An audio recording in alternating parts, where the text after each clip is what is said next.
So when I try to say that healing is about growing and changing, that includes dying. Dying is a kind of changing that we will all go through.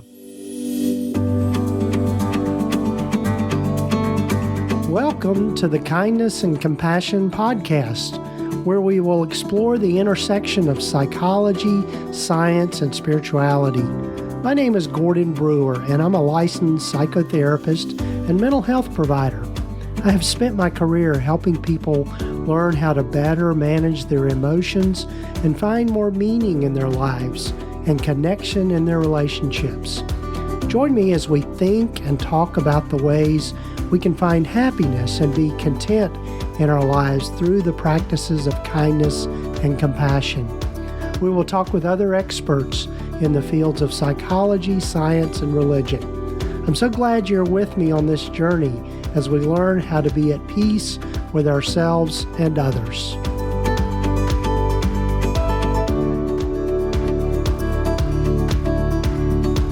Hello, friends. It's Gordon, and welcome to the Kindness and Compassion podcast. This is episode number 25, and dare I say, season 2.5. If you've been listening to the podcast and listened to previous episodes, I've taken a little bit of a break over the summer, but now that we're back into the fall, I'm going to finish out the season with some good interviews with some great folks. And thanks for following the podcast wherever you might be listening to it. And do take time to click that button to follow or subscribe wherever you are listening to it. So I'm looking forward to you hearing from my guest in this particular episode, Dr. Ed Cohen. And Ed is a professor at Rutgers University, and he teaches women's and gender studies. And boy, this was a great interview, and I really enjoyed getting his insights, and looking forward to you hearing my conversation with Dr. Cohen and his journey into healing. This is an interesting topic of looking at the difference between just simply getting well versus healing, or, and particularly really kind of challenging some of the conventional medical wisdom or medical ways of thinking about healing and really getting back to what that might look like. So listen in this conversation. Also, before we get to my conversation with Ed, I'd love for you to go over to kindnessandcompassion.com, and it's finally here, finally got it done. There is a Kindness and Compassion practices guide that you can get for free. It's a free download that we've put together for the listeners of the podcast. But if you go over to kindnessandcompassion.com, you can see links there to get the download. And when you do that, it puts you on our mailing list, our emailing list. I promise you won't get much stuff from us currently, but we'd love to just have your email and just let you know about new stuff that's coming up. Again, promise not to spam you and send too much stuff out at this point. Also, if you're interested in being a guest on the podcast, I'd love to hear from you.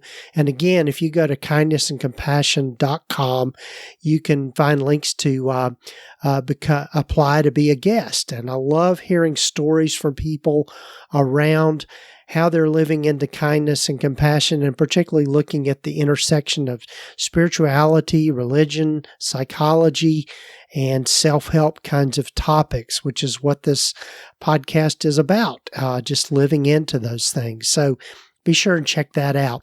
And also, if you like this work and want to help support it, we do have a Patreon page. And again, you'll find links over at kindnessandcompassion.com.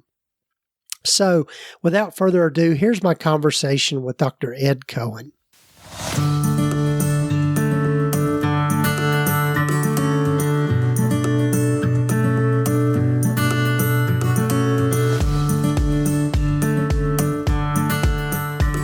Well, hello, everyone, and welcome again to the podcast. And I'm so glad for you to get to know today Dr. Ed Cohen. Hi, Ed. Welcome. Hello. Thank you. Yes. So as I start with most everyone, tell folks a little bit about yourself and how you've landed where you've landed.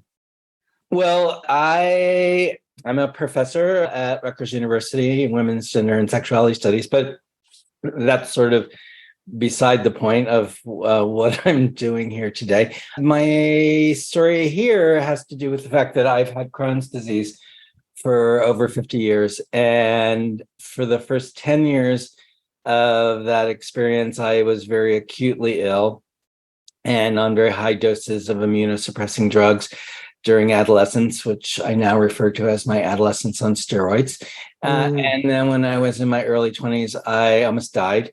I had one of those out-of-body near-death things, but I didn't. Luckily, I was in Stanford University Hospital at the time, so fortunately, I had excellent medical care.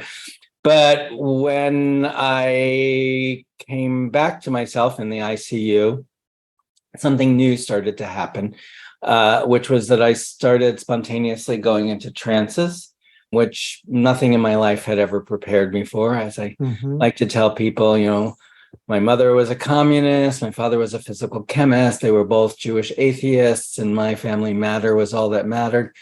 And yet there I was, obviously on a lot of drugs, but going into these trances in which I could somehow take this light and wrap it around the parts of my abdomen that had been, and sort of pack them with light. I just thought I was doing pain management. It seemed to kind of work that way.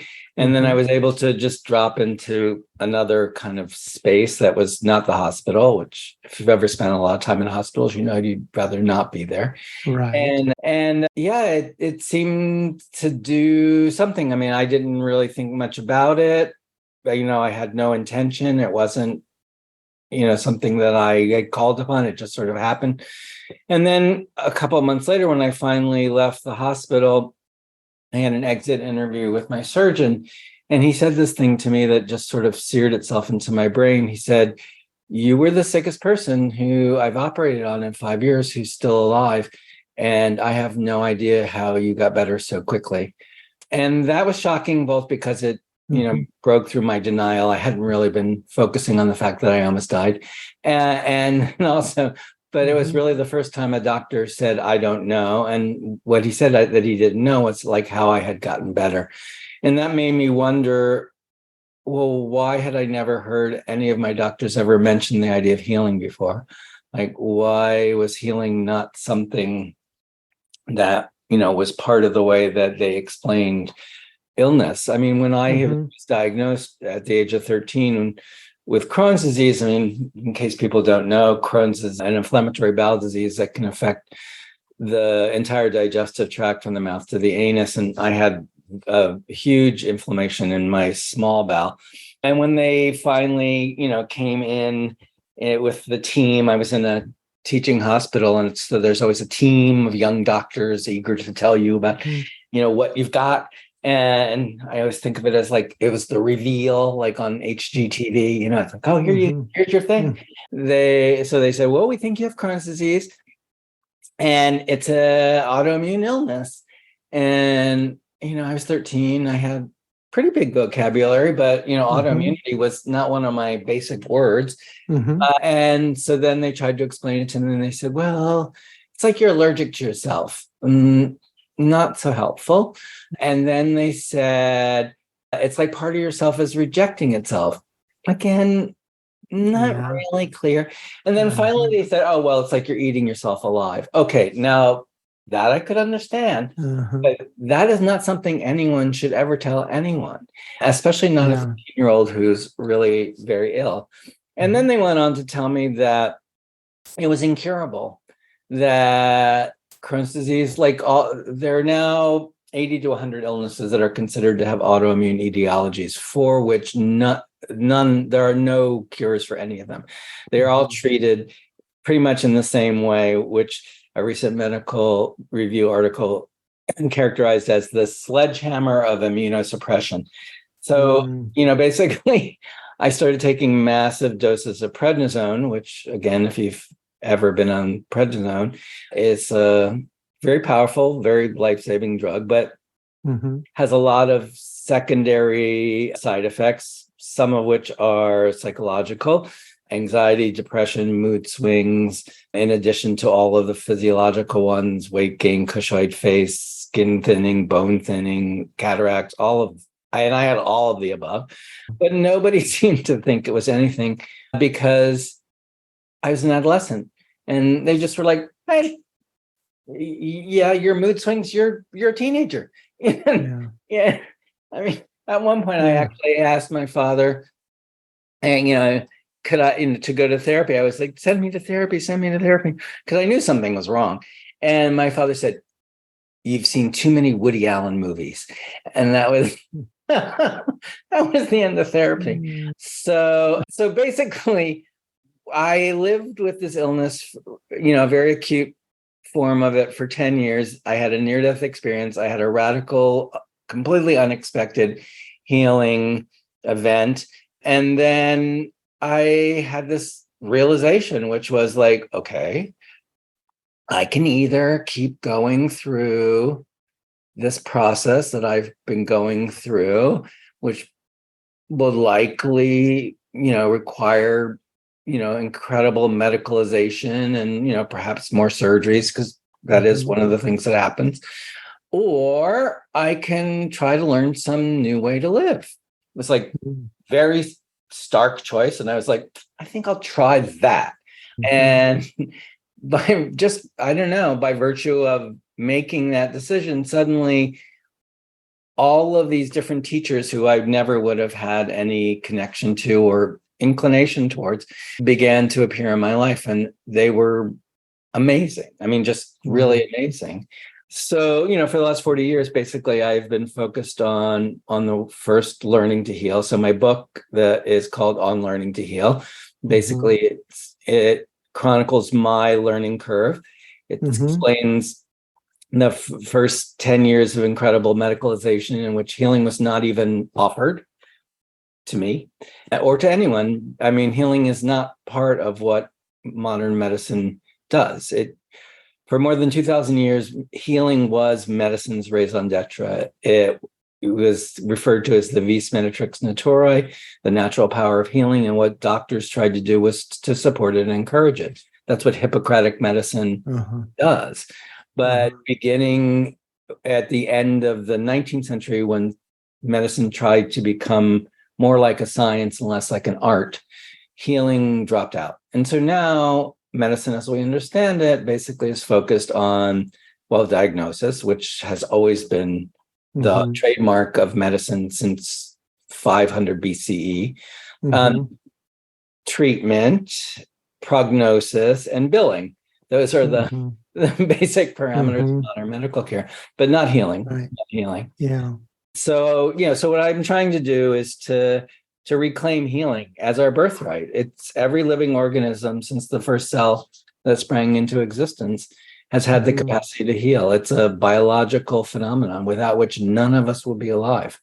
Right. And yet we take it for granted. Right. Right. Yeah. That's amazing. Amazing story. And I really appreciate you sharing that. So as we think about the difference between the approach medicine takes now and the difference between that and healing, can you flesh that out for us a little more? Yes, absolutely. So I'm making a distinction between. So first, I just want to emphasize, in no way am I trying to disrespect medicine. I would have died on a number of occasions without medicine. I'm very happy to be here, to be, a success story, a poster child for, the things that medicine can do. Be that as it may, that there's also things that medicine could do that it doesn't do, that it's lost track of in a certain way. And so the difference between healing and curing, I like to say, is healing doesn't imagine that we can erase our experiences of illness to go back to the way we were before we got ill. I mean, in life, there is no going back. Healing represents our vital capacity as living organisms to enhance the quality of our lives in the conditions in which we live them, whatever they may be. So it's about changing and growing. Right? And medicine is about it's in Western medicine in particular. I mean, that's what medicine is. There are other kinds of therapeutic practices, but it's really good if you're acutely ill. If you're acutely ill, get yourself to a doctor. But especially for now, for the many, many chronic conditions that people experience, all of the autoimmune illnesses, cancers, long COVID, medicine is just not equipped to do that, in part because of the frameworks that its knowledge practice is based on, which are highly individualistic and have like this kind of assumption that what we are as living organisms is sort of bounded by a skin envelope, and that we are these little, bubbles of life that are separated from everything else. And that, that the environment, our relationship to the environment, meaning not just the physical environment, but our social environment, our psychological environment, our spiritual environment, and literally our environment right now, like the biosphere. Like, let's face it, the planet needs healing right now. And I mean, there's so much that needs healing. Our cultures need healing. Our nations need healing. Our rivers need healing. Oceans need healing. I mean, so, what I'd like to suggest is that, partly, because of its desire to incorporate the knowledge that the new techniques of bioscience in the course of the 20th century have come up with, which are remarkable, are absolute, and into the 21st century, and the things that can be done now are seemingly miraculous. And yet the ethos is not one that is about supporting and encouraging our capacity to live better. It's about keeping us alive. And, that's a good baseline, but I mean, that seems like setting the bar kind of low, and we don't even do that super well, given that, we don't have universal health care, and so many people's, healthcare is impaired by all different kinds of structural and administrative problems, not to mention financial problems, not to mention, the amounts of debt that people are in because they receive medical treatment. I would say none of that is healing. The techniques might have saved your life, but if you end up with hundreds of $1,000s in debt, that is not a healing context. Yes. Yeah. So I was just sitting here thinking as you were explaining that, thinking about what is the definition of healing in terms of, what does that mean for somebody to be healed? I guess initially I think of, well, they no longer have a disease, or they no longer have an ailment, or they no longer have those things. But what you're saying is really more about a transformation in a way that accepts the scars that come with it. Absolutely. Yeah. No, absolutely. And moreover, sometimes dying is healing. Yeah. I mean, the thing is that, and again, no disrespect to medicine, but, medicine, it's anti-death, as if we all weren't going to die. So when I try to say that healing is about growing and changing, that includes dying. Dying is a kind of changing that we will all go through. Yeah. And, I personally have, in my, like with my father or with my friends, I've been with people for whom dying has been incredibly healing. So I'm not promoting dying as the best way of healing, but I'm just saying. Right. Yeah. It makes perfect sense. Yeah. And, and you often hear you hear people say getting cancer was the best thing that ever happened to me, or, that there are opportunities that get presented to us as obstacles, and the question is, and this would be a healing orientation rather than approaching an obstacle as an affliction or, as an indication of some, kind of deficiency, or, the question would be, well, how can I learn to grow and to be more who I am through this process? Because it's all life. Yeah. It's all life. Yeah. But the question is, in this life, how can we become more expansive, more graceful, more loving, more compassionate, how, or whatever the qualities are that are important to you in this life. I don't know what each person's choices are, but these things that often seem to come at us, like my book, it's called Unlearning to Heal, or What Medicine Doesn't Know, but it was originally, I wanted to call it Shit Happens. The publisher wouldn't let me, but that's it. Shit happens all the time. Right. And those are the moments at which we have to pause and become aware of, like, well, what is going on right now? I can't take this for granted anymore. I mean, much of the time, many people operate just on kind of autopilot, and, which is no disrespect. I mean, just subsistence living for many people, that just takes up all of your time and all of your energy, and, creating a life for yourself and your family and your community.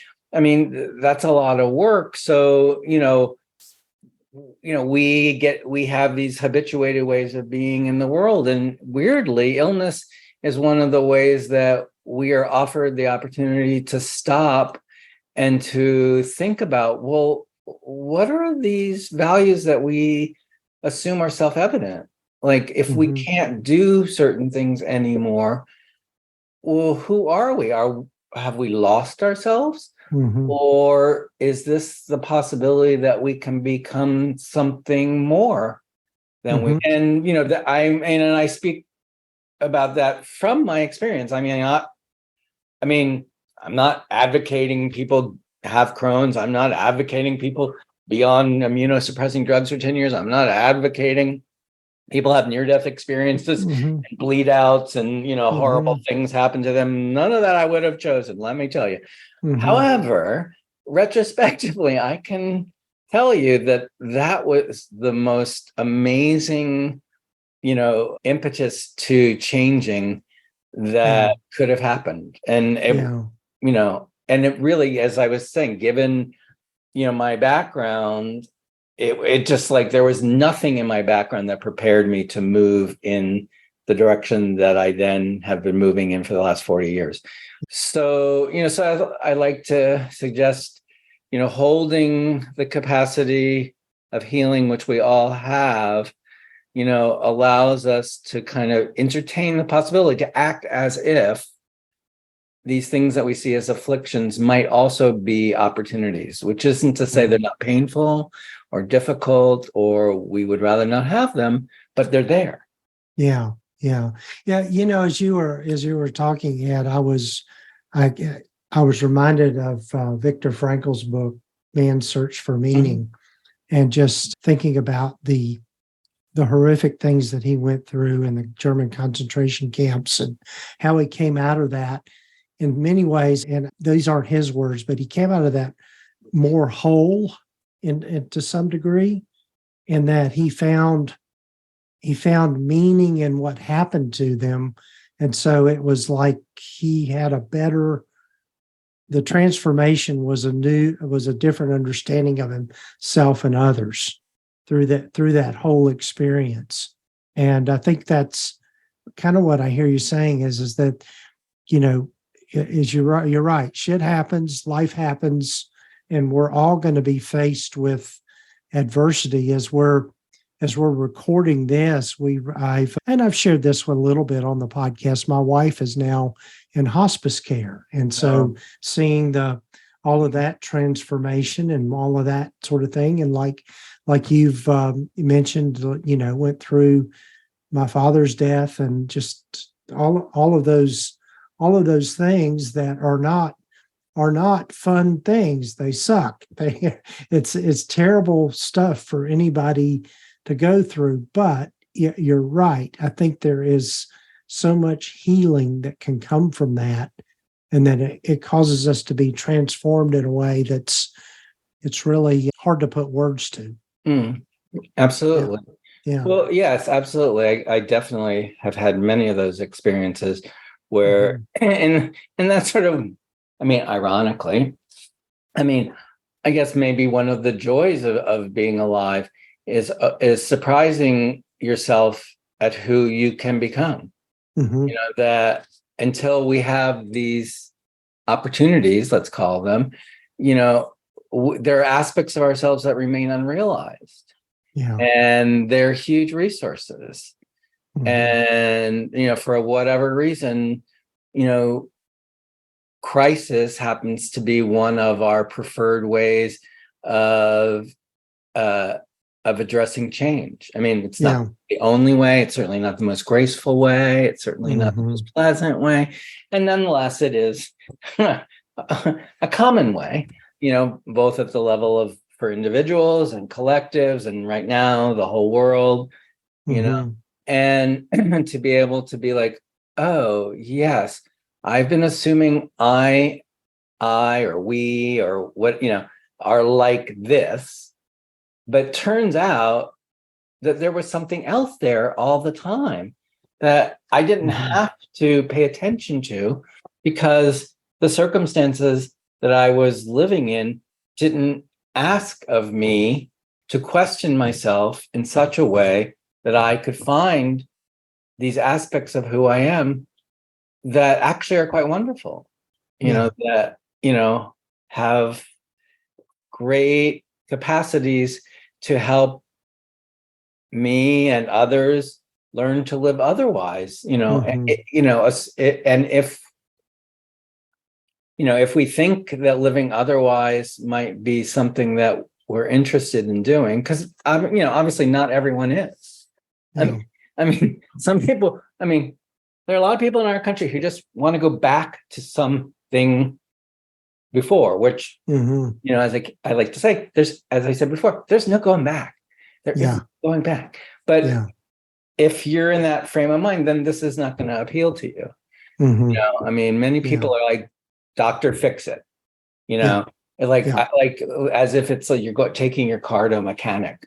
Like do the, it's like, if that's your orientation, that's you. I can't do anything about it. Right. But I'm here to say that's not the only way to be. Yeah. Well, Ed, I've got to be respectful of your time, and this has been a wonderful conversation. Tell folks how they can get in touch with you and find out more about your book and that sort of thing. So if people are interested, my website is called healingcounsel.com, and it has a lot of information about my practice and my life and where I come from. And you can get my books through my website. The most recent book is called On Learning to Heal, or What Medicine Doesn't Know. It's available also on Amazon or widely at bookstores near you. And I'm happy to be in touch. On my website, healingcounsel.com, there's a contact page. If you want to be in touch, send me an email and I'd be happy to talk to you. Awesome. And we'll have links here in the show notes and the show summary for people to get to that easily. Yeah, I'd love to spend more time talking with you just around this whole topic, because I think when someone can grasp this concept of healing, and I've heard it put, usually I think of this whole concept in terms of kind of a spiritual realm to some degree. And, I think people follow that path in their own way, in their own, in their own meaning. But I think you've really hit on something that I think the more ways we can communicate this, which you've done through your book, I think the easier it is for people to grasp it.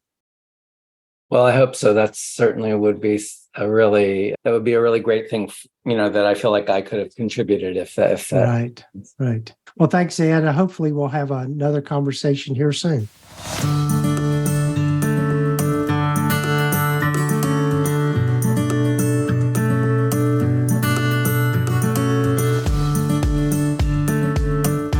Well, I so appreciate my conversation with Dr. Ed Cohen. And, as in reflecting on the things that we talked about, I think being able to kind of put our head around or get our mind around this concept of healing, and that healing doesn't necessarily mean that somebody is cured or is necessarily better physically, but I think with being able to change our mind about ourselves and about what we're going through can bring a new meaning, a new understanding of ourselves and of others, and being able to embrace those things. I wish I had, as I've told my clients when I work with them as a therapist, unfortunately, we don't have the easy button where we can just push it and everything gets better. But I hope this conversation gave you some insight.